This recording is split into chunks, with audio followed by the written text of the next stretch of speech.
Hello friends, welcome to global online Kannada. Friends, ಈ ಒಂದು ವಿಡಿಯೋದಲ್ಲಿ ನಾವು Karnataka teacher eligibility test 2022 paper 2 social science ಪ್ರಿಪ್ರೇಷನ್ಗಾಗಿ ಪೊಲಿಟಿಕಲ್ ಸೈನ್ಸ್ ಮೇಲೆ ಕೆಲವು MCQಗಳನ್ನು ಡಿಸ್ಕಸ್ ಮಾಡ್ತಾ ಇದ್ದೀವಿ. ಸೊ ನೀವು ಏನಾದರೂ ಈ ಕರ್ನಾಟಕ TET ಪೇಪರ್ 2 ಸೋಷಿಯಲ್ ಸೈನ್ಸ್ಗಾಗಿ ಪ್ರಿಪ್ರೇಷನನ್ನು ಮಾಡ್ತಾ ಇದ್ದರೆ ಈ ಒಂದು ವಿಡಿಯೋ ನಿಮಗೆ ತುಂಬಾ ಹೆಲ್ಪ್ಫುಲ್ ಆಗಿದೆ. ಸೊ ಇಲ್ಲಿ ಅದೇ ರೀತಿ ನೀವೇನಾದರೂ ಕರ್ನಾಟಕ TET ಪೇಪರ್ 1 ಮತ್ತು ಪೇಪರ್ 2ಗಾಗಿ ನಿಮ್ಮ ಪ್ರಿಪ್ರೇಷನ್ ಲೆವೆಲನ್ನು ಚೆಕ್ ಮಾಡುವ ಸಲುವಾಗಿ ನಾವು ನಿಮಗೆ 10 ಮಾಕ್ ಟೆಸ್ಟ್ಗಳನ್ನು ನೀಡ್ತಾ ಇದ್ದೀವಿ. ಈ 10 ಮಾಕ್ ಟೆಸ್ಟ್ಗಳನ್ನು ಅಟೆಂಡ್ ಆದ ನಂತರ ನಿಮಗೆ 10 ಮಾಕ್ ಟೆಸ್ಟ್ಗಳ ಒಂದು ಸೊಲ್ಯೂಷನ್ PDF ಕೂಡ ಲಭ್ಯವಿರ್ತದೆ. ಸೊ ಇದ್ರ ಜೊತೆಗೆ ಈ 10 ಟೆಸ್ಟ್ಗಳು ನಿಮಗೆ ಕೇವಲ 300 ರುಪೀಸ್ನಲ್ಲಿ ಸಿಗ್ತಾ ಇವೆ. ಸೊ ನೀವು ಈ ಟೆಸ್ಟ್ಗಳಿಗೆ ಜಾಯ್ನ್ ಆಗಲು ಈ ಕೊಟ್ಟಿರುವ ನಂಬರ್ಗೆ ನೀವು ಫೋನ್ಪೇ ಅಥವಾ ವಾಟ್ಸಪ್ ಗೂಗಲ್ ಪೇಯನ್ನು ಮಾಡಿ ನಮಗೆ ವಾಟ್ಸಪ್ನಲ್ಲಿ ಸ್ಕ್ರೀನ್ಶಾಟನ್ನು ಕಳಿಸಿದ್ರೆ ಈ ಎಲ್ಲ ಟೆಸ್ಟ್ಗಳನ್ನು ನಾವು ನಿಮಗೆ ಕಳಿಸ್ಕೊಡ್ತಾ ಇದ್ದೀವಿ. ಸೊ ಇವಾಗ ಪ್ರಶ್ನೆಗಳಿಗೆ ಹೋಗೋಣ. ಇಲ್ಲಿ ಮೊದಲನೇ ಪ್ರಶ್ನೆ ಬಂದ್ಬಿಟ್ಟು, ಈ ಕೆಳಗಿನ ಯಾವ ಸಾರ್ವತ್ರಿಕ ಚುನಾವಣೆಗಳಲ್ಲಿ ವಿದ್ಯುನ್ಮಾನ ಮತಯಂತ್ರಗಳನ್ನು ಮೊದಲ ಬಾರಿಗೆ ಬಳಸಲಾಯಿತು? ಯಾವ ಒಂದು ಸಾರ್ವತ್ರಿಕ ಚುನಾವಣೆಯಲ್ಲಿ ಮೊದಲ ಬಾರಿಗೆ EVM ಅಂತೀವಿ, ವಿದ್ಯುನ್ಮಾನ ಮತಯಂತ್ರಗಳನ್ನು ಬಳಕೆ ಮಾಡಿದರು, ಯಾವ ವರ್ಷದಲ್ಲಿ? In which of the following general elections electronic voting machines EVMs were used for the first time? Option A 1982, option B 2004, option C 2009, option D 2014. Yes, here the right answer is option A 1982. So 1987ರಲ್ಲಿ ಮೊದಲ ಬಾರಿಗೆ EVM ಅನ್ನು ಬಳಕೆ ಮಾಡಲಾಯಿತು. ಇನ್ 1982 first these EVMs as electronic voting machines were used. So EVMs, electronic voting machines, these were used for the first time in a general election in Kerala in May 1982. Yes, please remember, ಕೇರಳದಲ್ಲಿ ಮೊದಲ ಬಾರಿಗೆ 1987ರಲ್ಲಿ electronic voting ಮಷಿನ್ಗಳನ್ನು ಬಳಕೆ ಮಾಡಲಾಯಿತು. S, question number 2, ಈ ಕೆಳಗಿನವರಲ್ಲಿ ಯಾರು ಲೇಖ್ಪಾಲ್ನ ಕೆಲಸವನ್ನು ಮೇಲ್ವಿಚಾರಣೆ ಮಾಡುತ್ತಾರೆ? Who among the following supervises the work of the Lekpal? Option A, SHO of the police station of the area. Option B, Sarpanch of the village panchayat. Option C, Tahsildar. Option D, district collector. Yes, who is going to supervise the work of Lekpal? Yes, ಪ್ರದೇಶದ police ಠಾಣೆಯ SHO, ಗ್ರಾಮ ಪಂಚಾಯಿತಿಯ ಸರ್ಪಂಚ್, ತಹಶೀಲ್ದಾರ್, ಜಿಲ್ಲಾಧಿಕಾರಿ, ಇವರಲ್ಲಿ ಯಾರು ಈ ಲೇಖ್ಪಾಲ್ನ ಕೆಲಸವನ್ನು ಮೇಲ್ವಿಚಾರಣೆ ಮಾಡ್ತಾ ಇದ್ದಾರೆ? Yes, here the right answer is option C, Tahsildar. Yes, Tahsildar is going to supervise the work of Lekhpal. Yes, Tahsildar ಅವರು ಏನು ಮಾಡ್ತಾ ಇದ್ದಾರೆ? ಈ ಲೇಖ್ಪಾಲ್ನ ಕೆಲಸವನ್ನು ಮೇಲ್ವಿಚಾರಣೆ ಮಾಡ್ತಾ ಇದ್ದಾರೆ. Yes, the Lekpal refers to an individual in the local authority who maintains the ownership records for a specific area as well as undertakes the collection of land taxes. So here the right answer is Tahsildar.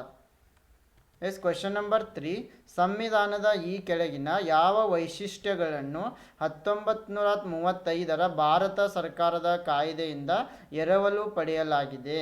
First one governor ಕಚೇರಿ, second one ಏಕಕಾಲಿಕ ಪಟ್ಟಿ, third one ತುರ್ತು ನಿಬಂಧನೆಗಳು, fourth one ಕಾನೂನಿನ ನಿಯಮ. S, ಸಂವಿಧಾನದ ಈ ಕೆಳಗಿನ ವೈಶಿಷ್ಟ್ಯಗಳನ್ನು 1935ರ ಭಾರತ ಸರ್ಕಾರದ ಕಾಯ್ದೆಯಿಂದ ಪಡೆಯಲಾಗಿದೆ. Which of the following features of the constitution has been borrowed from the government of India act 1935?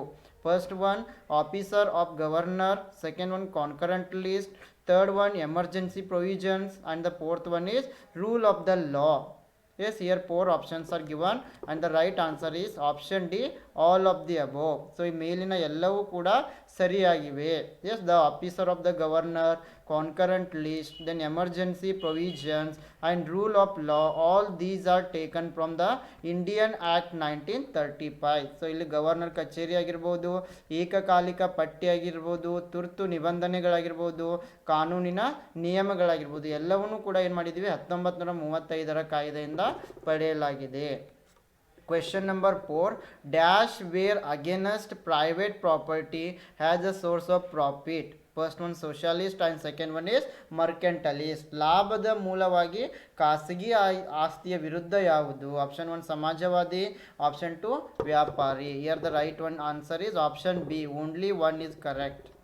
A socialist economy, it is completely opposite to capitalist economy, that is private economy or private property as a source of profit. Yes, the source of profit, it is the main motive of capitalist economy, and socialist economy is the opposite to capitalist economy. So ಇಲ್ಲಿ ಲಾಭದ ಮೂಲವಾಗಿ ಖಾಸಗಿ ಆಸ್ತಿ ಅಂತಂದರೆ ಇದು ಒಂದು ಬಂಡವಾಳ ಶಾಹಿ ಅರ್ಥವ್ಯವಸ್ಥೆ ಆಗಿದೆ.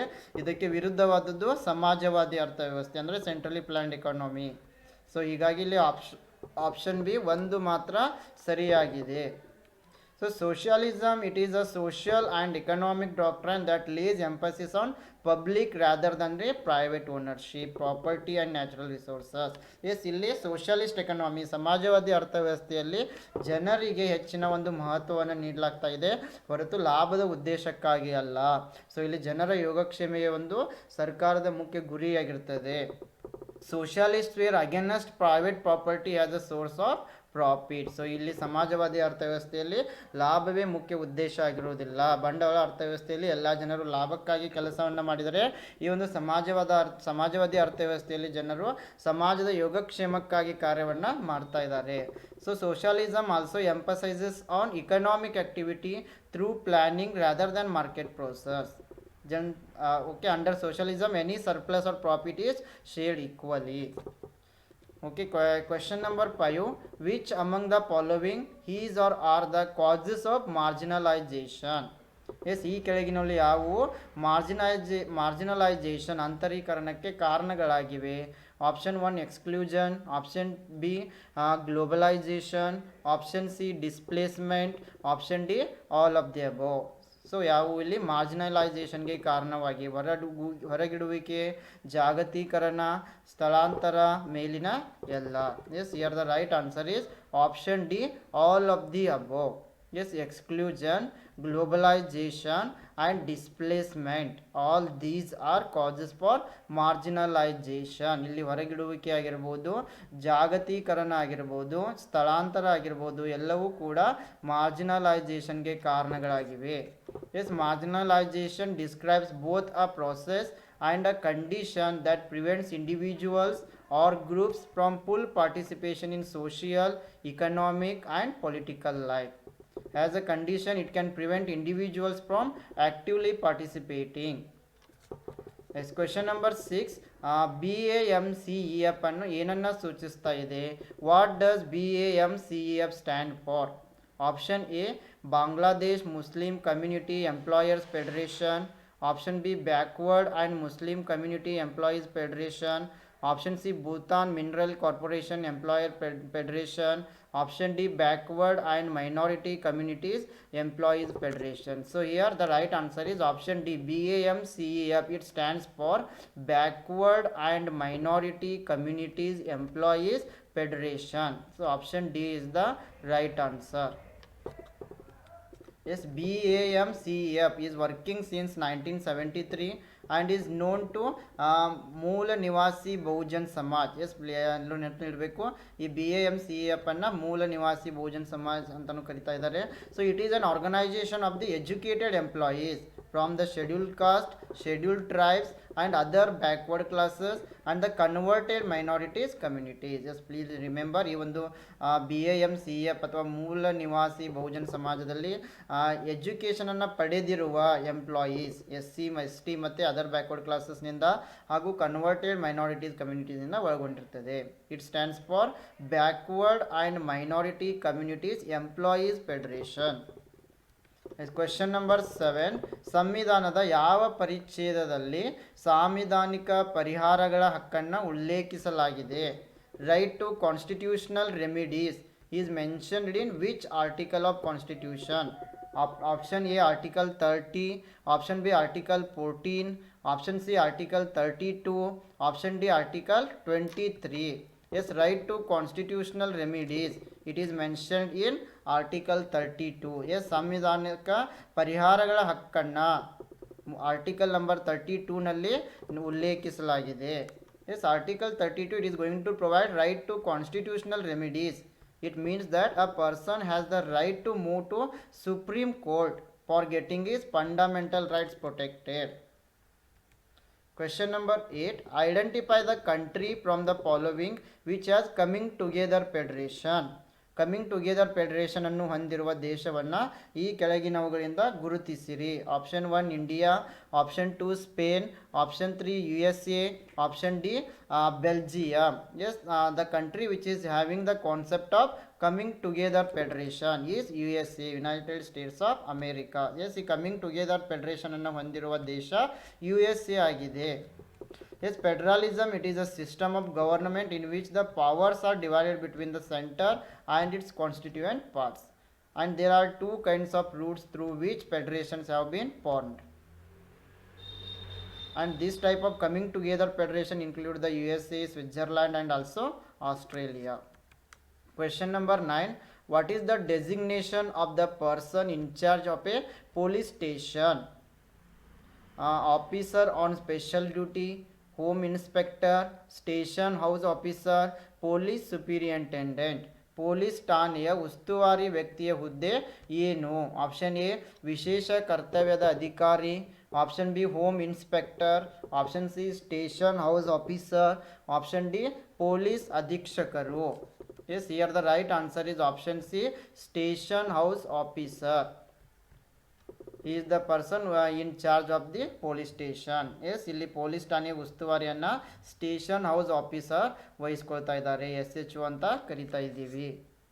So the police station it is headed by the station house officer SHO, who may be of inspector or sub inspector. Question number 10. By which article of constitution untouchability was removed by constitution? ಸಂವಿಧಾನದ ಯಾವ ವಿಧಿಯ ಮೂಲಕ ಅಸ್ಪೃಶ್ಯತೆಯನ್ನು ಸಂವಿಧಾನದಿಂದ ತೆಗೆದುಹಾಕಲಾಯಿತು? Option A article 14, option B article 17, option C article 19, option D article 21. Yes, here the right answer is option C, article 19. Yes, as per the article 19, untouchability was removed by constitution. Yes, ಈ ಒಂದು article 19 ಪ್ರಕಾರ ಅಸ್ಪೃಶ್ಯತೆಯನ್ನು ಸಂವಿಧಾನದಿಂದ ತೆಗೆಯಲಾಯಿತು. Yes, there are some fundamental rights in part 3 of the Indian Constitution. There are 6 fundamental rights. These are right to equality and article is 14 to 18, and right to freedom article 19 to 22. Then right against exploitation article 23 to 24, right to freedom of religion article 25 to 28, cultural and educational rights article 29 to 30, right to constitutional remedies article 32. Question number 11. Separate electorate system was introduced in which act? Pitt's India Act, Act 1909, Act 1861, Act Regulating Act. ಪ್ರತ್ಯೇಕ ಚುನಾವಣಾ ವ್ಯವಸ್ಥೆಯನ್ನು ಯಾವ ಕಾಯಿದೆಯಲ್ಲಿ ಪರಿಚಯಿಸಲಾಯಿತು? Option A pits India act, option B 1909 ಕಾಯಿದೆ, option C 1861 ಕಾಯಿದೆ, option D ನಿಯಂತ್ರಣ ಕಾಯಿದೆ. Yes, here the right answer is option B act 1909. Separate electorate system, this was introduced according to the act 1909. ಈ ಒಂದು 1909 ಕಾಯಿದೆಯ ಪ್ರಕಾರ ಪ್ರತ್ಯೇಕ ಚುನಾವಣಾ ವ್ಯವಸ್ಥೆಯನ್ನು ಪರಿಚಯಿಸಲಾಯಿತು. The Indian council act 1909 was an act of the British Parliament that introduced a few reforms in the legislative councils and increased the involvement of Indians in the governance of British India. Question number 12. The book The Modern State was written by?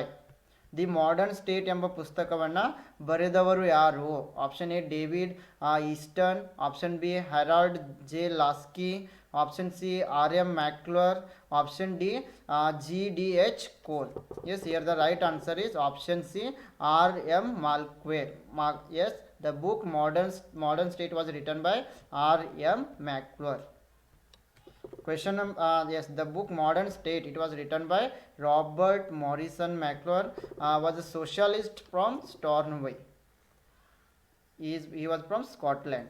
Question number 13. The President of India empowered to promulgate 3 kinds of emergencies, which are as follows. Option A national emergency political emergency and financial emergency. Option B national emergency cultural emergency and financial emergency.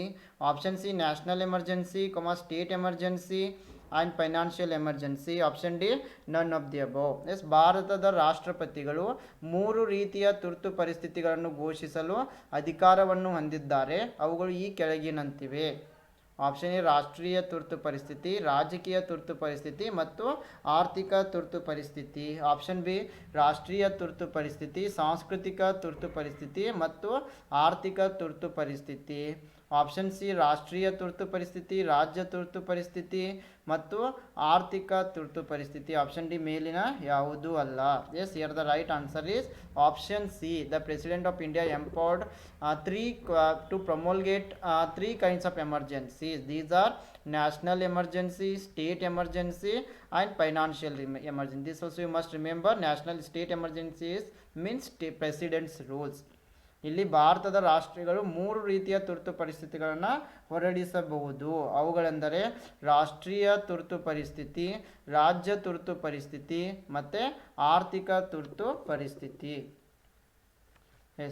National emergency due to war, external aggression, internal disturbance. So ಆಂತರಿಕ ಡಿಸ್ಟರ್ಬೆನ್ಸ್ನಿಂದಾಗಿ ಅಥವಾ ಈ ಯುದ್ಧಗಳಿಂದಾಗಿ ಬಂದೊದಗುವ ಎಮರ್ಜೆನ್ಸಿನ national emergency ಅಂತೀವಿ. This is related to article 352. Then state emergency, it is the emergency in case of failure of the constitutional machinery in states. It is related to article 356. Then financial emergency is explained in article 360. It is emergency due to financial crisis. Yes, question number 14. ನಾನು ಬಲವಾದ ಕೇಂದ್ರದ ಪರವಾಗಿದ್ದೇನೆ. ಈ ಮಾತುಗಳನ್ನು ಹೇಳಿದವರು ಯಾರು? Yes, here option yes, I am in favor of strong center. Who said these words? Option A Jawaharlal Nehru. Option B Sardar Vallabhbhai Patel. Option C Dr. Rajendra Prasad. Option D B.R. Ambedkar. Yes, I am in favor of strong center. ನಾನು ಬಲವಾದ ಕೇಂದ್ರದ ಪರವಾಗಿದ್ದೇನೆ. ಈ ಮಾತುಗಳನ್ನು ಹೇಳಿದವರು ಯಾರು ಅಂತಂತಂದರೆ option D doctor B.R. Ambedkar. Yes, Dr. B.R. Ambedkar said, I am in favor of strong center. Yes, question number 15. When was popular movement started in Nepal? ನೇಪಾಳದಲ್ಲಿ ಜನಪ್ರಿಯ ಚಳುವಳಿ ಯಾವಾಗ ಆರಂಭವಾಯಿತು? Option A March 1990. Option B February 2006. Option C March 2005. Option D April 2006. Yes, here popular movement started in Nepal in the year of April 2006. ಈ ಒಂದು ನೇಪಾಳದಲ್ಲಿ ಜನಪ್ರಿಯ ಚಳುವಳಿಯು April 2006ರಲ್ಲಿ ಆರಂಭವಾಯಿತು. Nepal witnessed a popular movement in April 2006 which was aimed at regaining popular control over the government from the king. Question number 16. ಭಾರತದ ಮೊದಲ ಮಹಿಳಾ ಮುಖ್ಯಮಂತ್ರಿ ಯಾರು? Who was the first women chief minister in India? Option A Mamata Banerjee. Option B Sucheta Kripalani. Option C Indira Gandhi. Option D ಇವುಗಳಲ್ಲಿ ಯಾವುದೂ ಅಲ್ಲ. Yes, here the right answer is option B, Sucheta Kripalini. Yes, Sucheta Kripalini was first woman chief minister in India. Yes, Sucheta Kripalini was Indian freedom fighter and she was a politician and she was India's first woman chief minister, serving as the head of the Uttar Pradesh government from 1963 to 1967. S, Sucheta Krupalini ಎಂಬುವರು ಒಬ್ಬರು ಸ್ವಾತಂತ್ರ್ಯ ಹೋರಾಟಗಾರ್ತಿಯಾಗಿದ್ದರು. ಇವರು politician ಕೂಡ ಆಗಿದ್ದಾರೆ. ಇವರು ಉತ್ತರ ಪ್ರದೇಶದ ಮೊದಲ ಮಹಿಳಾ ಚೀಫ್ ಮಿನಿಸ್ಟರ್ ಆಗಿದ್ದರು. ಇವರು 1963ರಿಂದ 67ರವರೆಗೆ ಉತ್ತರ ಪ್ರದೇಶದ CM ಆಗಿದ್ದರು. Question number 17. Which is the largest state in India? ಭಾರತದ ಅತಿ ದೊಡ್ಡ ರಾಜ್ಯ ಯಾವುದು? Option A Madhya Pradesh. Option B Rajasthan. Option C Uttar Pradesh. Option D Maharashtra. S, the largest state in India is Rajasthan. Rajasthan ಎಂಬುದು ಭಾರತದ ಅತಿ ದೊಡ್ಡ ರಾಜ್ಯವಾಗಿದೆ. S, the largest state in terms of area is Rajasthan and the area is 342 to 39 kilometers and followed by Madhya Pradesh and Maharashtra. Question number 18. Which is the largest coffee producing state of India? ಭಾರ yes the large yes sorry here ಭಾರತೀಯ ರಾಷ್ಟ್ರೀಯ ಗೀತೆಯ ಸಂಯೋಜಕರು ಯಾರು? ಜೀವಾನಂದ್ ದಾಸ್, ಬಂಕಿಮ್ ಚಂದ್ರ ಚಟರ್ಜಿ, ಚಟ್ಟೋಪಾಧ್ಯಾಯ, ಶರತ್ ಚಂದ್, Manik Bandyopadhyay. Yes, by mistakenly I have taken different questions here. Sorry, here which is the largest coffee producing state of India? Largest coffee producing state of India: Kerala, Tamil Nadu, Karnataka and Andhra Pradesh. Yes, ಇಲ್ಲಿ ಅತಿ ಹೆಚ್ಚು ಕಾಫಿಯನ್ನು ಬೆಳೆಯುವ ರಾಜ್ಯ ಯಾವುದು? Yes Karnataka. Option C is the right answer.